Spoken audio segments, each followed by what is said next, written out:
வணக்கம் நண்பர்களே, tailoring student வீடியோக்கு உங்களை அன்போடு வரவேற்கிறேன். முந்தின வீடியோவில் நான் உங்களுக்கு சொன்னேன், இந்த சட்டைக்குரிய ஸ்கர்ட்டை நான் நெக்ஸ்ட்டு வீடியோவில் காட்டுறேன் அப்படின்னு சொல்லியிருந்தேன். நீங்கள் அந்த வீடியோ பார்க்காதவங்க தயவுசெய்து பார்த்துட்டு வந்துடுங்க, அப்போ தான் புரியும். ஸோ அதுக்கு மேட்சாக தைச்சது தான் இந்த பாவாடை. ஆனால் இது ரொம்ப இப்போ பாப்பா யூஸ் பண்ணுற மாதிரி இருக்குது. இது ரொம்ப பெருசாக இருக்குங்கிறனால இந்த சட்டையை விட்டுட்டு இந்த பாவாடைக்கு மேட்சிங்காக ஒரு ரெட் கலரில் ஒரு சட்டை தைச்சிட்டேன். ஸோ அதனால் சின்னதாக ஒரு பைப்பிங் கொடுத்து இந்த பாவாடையை அந்த சட்டைக்கு மேட்ச் ஆகிற மாதிரி மேட்சிங் பண்ணிட்டோம்.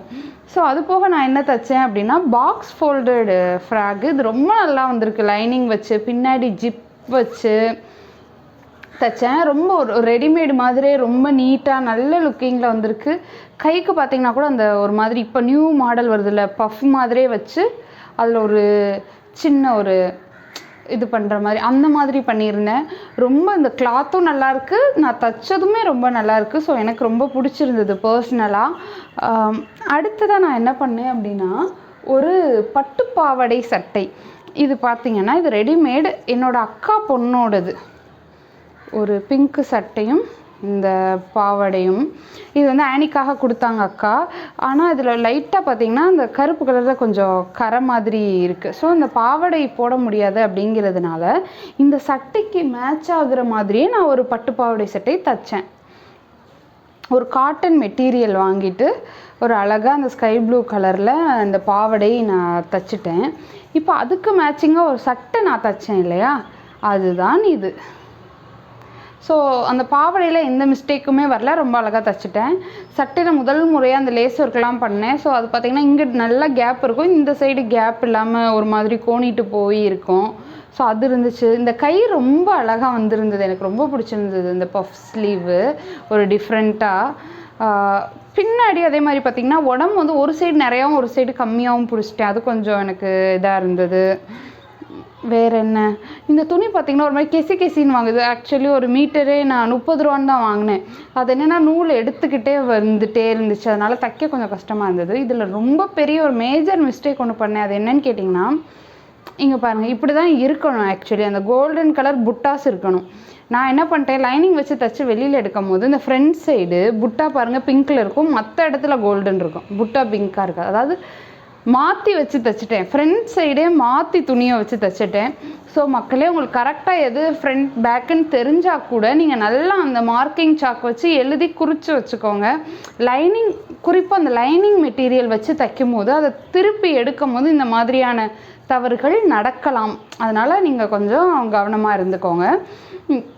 என்ன மாதிரி புதுசாக டெய்லரிங் கற்றுக்கிறக்கூடிய சிலருக்கு உள்ள சில சந்தேகங்கள், அதாவது என்ன சொல்லுவாங்கன்னா, நான் நல்லா தைக்கிறேன், எனக்கு எங்கள் வீட்டில் உள்ளவங்களுக்கெல்லாம் நான் தைச்சிக்கிறேன், ஆனால் வெளியில் யாராவது கேட்டால் எனக்கு கொஞ்சம் தயக்கமாக இருக்குது, பயமாக இருக்குது, நம்ம நல்லா தைக்காட்டி ஏதாவது சொல்லிடுவாங்களேன்னு சொல்லிட்டு நான் வெளியில் உள்ளவங்களுக்கெல்லாம் தைச்சி கொடுக்குறதில்ல அப்படிங்கிற மாதிரி நிறையா பேர் சொல்கிறீங்க.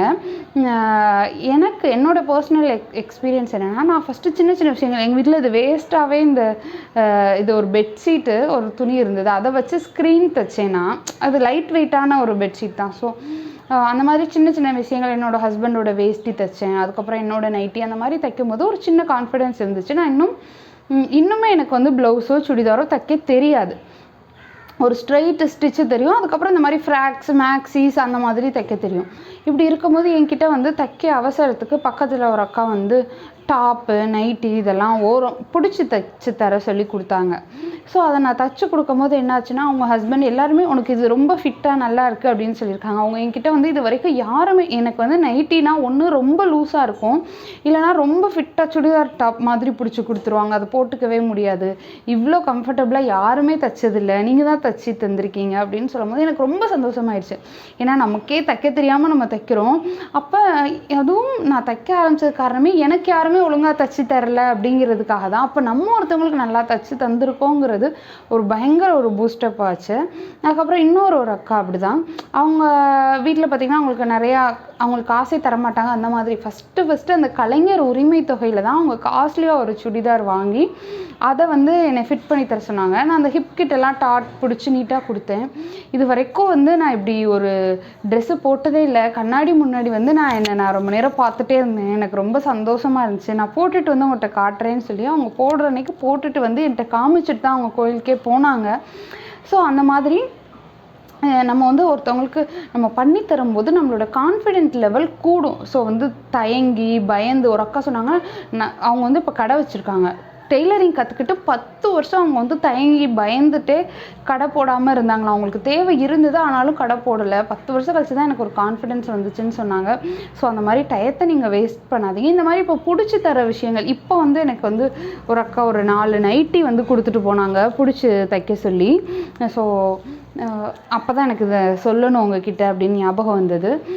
பொதுவாக வந்து இது பிடிச்சி தைக்கிற விஷயத்தெல்லாம் பெருசாக ஒன்றும் தப்பு நடக்காது. ஒன்று நீங்கள் கொஞ்சம் எக்ஸ்ட்ரா டைட்டாக பிடிச்சிருவீங்க, இல்லை லூஸாக பிடிச்சிட்டிங்கன்னா கூட நீங்கள் அவங்கக்கிட்ட நீங்கள் போட்டு பார்த்துட்டு சொல்லுங்கள், என்ன இருந்தாலும் நான் சரி பண்ணி தரேன் அப்படின்னு நீங்கள் சொல்லி கொடுத்தீங்க அப்படின்னா ஒரு தடவை ஒரு இது பிடிச்சிட்டு கூட நீங்கள் கொடுத்துடலாம். கரெக்டாக இருக்குன்னு தெரிஞ்சால் அதுக்கப்புறம் இன்னொரு அடி அடித்து கொடுக்கலாம். இந்த மாதிரி சின்ன சின்ன விஷயங்கள் நம்ம செஞ்சு தரும்போது அதனோட ஃபீட்பேக் நம்ம கேட்குறோம். நம்ம தெருவில் நம்ம தச்சு கொடுத்த ட்ரெஸ் அவங்க போட்டுட்டு நடக்கிறாங்க அப்படின்னும் போது அதெல்லாம் பார்க்கும்போது கான்ஃபிடென்ட் ரொம்ப பூஸ்டப் ஆகும். ஏன்னா எனக்கு ஃபஸ்ட்டு ஒரு 2-3 ப்ளவுஸ் தைச்சு நல்லா வரலன்னு சரி நமக்கு டெய்லரிங் நல்லா வராதோன்னு நினைக்கும் போது இவங்கெல்லாம் சொன்னதை நினச்சி பார்க்கும்போது ஒரு மாதிரி பூஸ்டப்பாக இருந்துச்சு. இல்லை நம்ம கற்றுக்கலாம், நம்மளால் முடியும்.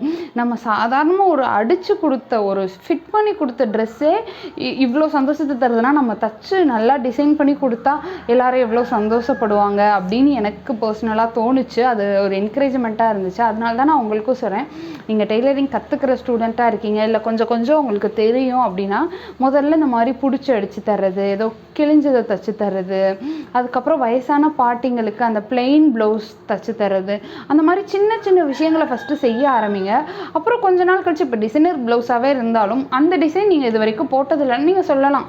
நான் இது வரைக்கும் இந்த டிசைன் பண்ணதில்லை, நான் ஒரு ரஃப் கிளாத்தில் போட்டு தரேன், நீங்கள் போட்டு பாருங்கள், நல்லா இருந்தால் அப்புறம் நம்ம பண்ணிக்கலான்னு ஒரு ரேஷன் கடை வேஷ்டி, சாரீ, அந்த மாதிரி ஃப்ரீயாக இருக்கக்கூடிய துணி எதுலையாவது தச்சு அந்த மாடல் சரியாக வருதான்னு நீங்கள் பார்த்துட்டு அதுக்கப்புறம் அவங்களுக்கு தச்சு தரலாம். இதனால் ஒன்றுமே கிடையாது. பெரிய டிசைனர்ஸ், டெய்லர்ஸ் எல்லாருமே நம்மளை மாதிரி ஒரு நார்மல் ஸ்டிச்சு ஸ்ட்ரைட் லைன் போடுறதுக்கே தடுமாறினவங்க தான் இன்றைக்கி வந்திருக்காங்க. So practice makes a man perfect. நம்ம நிறையா ப்ராக்டிஸ் பண்ணணும், நம்ம நிறையா துணிகளை தைக்கணும்னா நிறையா கஸ்டமர்ஸ் வரணும், அப்போ தான் நம்ம இது பண்ண முடியும். ஸோ வந்து நீங்கள் வந்து தயங்காதீங்க, என்கிட்ட ரொம்ப தைரியமாக ஒரு தன்னம்பிக்கையோடு நீங்கள் பண்ணணும்னு நினைக்கிறத ஃபர்தராக உடனே மூவ் பண்ணி பண்ணுங்கள். வேறொரு தகவலோடு உங்களை சந்திக்கிறேன். அதுவரை தொடர்ந்து நிர்மலாஸ் டைரி சேனலோடு இணைந்திருங்கள். சேனலை சப்ஸ்கிரைப் பண்ணுங்கள், லைக் பண்ணுங்கள், உங்கள் ஃப்ரெண்ட்ஸ் எல்லார் கூடயும் ஷேர் பண்ணுங்கள். நன்றி மக்களே.